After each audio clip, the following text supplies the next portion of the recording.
সাহেবকে অপমান করে দূর দূর করে তাড়িয়ে দিয়েছে সাদিয়ার চেয়ারম্যান জেল থেকে বের হওয়া মাত্রই। আসলে সাহেব ভালো একটি কাজ করেছিল। যদি সাদিয়া চেয়ারম্যানকে যদি পুলিশের হাতে না তুলে দিত তাহলে হয়তো সাদিয়া জানের বড় ধরনের বিপদ হয়ে যেত। তাই সাদিয়া চেয়ারম্যানকে পুলিশের হাতে তুলে দিয়েছিল।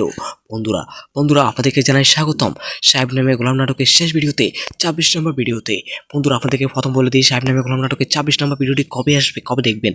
বন্ধুরা সবাই আগামীকাল অথবা পরশু দেখতে পারবেন সাহেব নামে গোলাম নাটকের ২৬ নম্বর ভিডিওটি। ইতিমধ্যে সাদিয়া জান জেল থেকে মুক্তি পেয়েছে।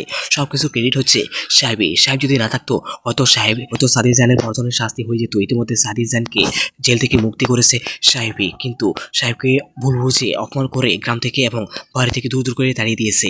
একদিন সাদিয়া ঠিকই বুঝতে পারবে তার এই প্রতিদান। বন্ধুরা আপনাদের কাছে সাহেব নামে গোলাম নাটকটি কেমন লাগে তা কিন্তু কমেন্টে জানাবেন। আপনাদের মূল্যবান কমেন্টে আসে থাকলাম। আর আমাদের আজকে ভিডিওতে লাইক করতে ভুলবেন না। আমাদের আজকে ভিডিওতে লাইক তারিখ থাকবে মাত্র ১০০০টি। সবাই ছোট তারিখটি ফোন করে দিন। আপনি কোন জায়গা থেকে আমাদের আজকে ভিডিও দেখতেছেন তা কিন্তু অবশ্যই কমেন্টে জানাবেন। আপনাদের মূল্যবান কমেন্টে আসে থাকলাম। বন্ধুরা সাহেব নামে গোলাম নাটকের ২৬ নম্বর ভিডিওর মাধ্যমে শেষ করা হবে সাহেব নামে গোলাম নাটকটি। হয়তো আর কখনো না দেখতে পারেন। যদি না দেখতে পান তাহলে কে মিস করবেন কমেন্টে জানান। আপনার কমেন্টে আসে থাকলাম। আর বন্ধুরা অবশ্যই আমাদের মেয়েরাজ এক্সট্রেন ভিডিও চ্যানেলটি সাবস্ক্রাইব করে রাখবেন। ধন্যবাদ সবাইকে।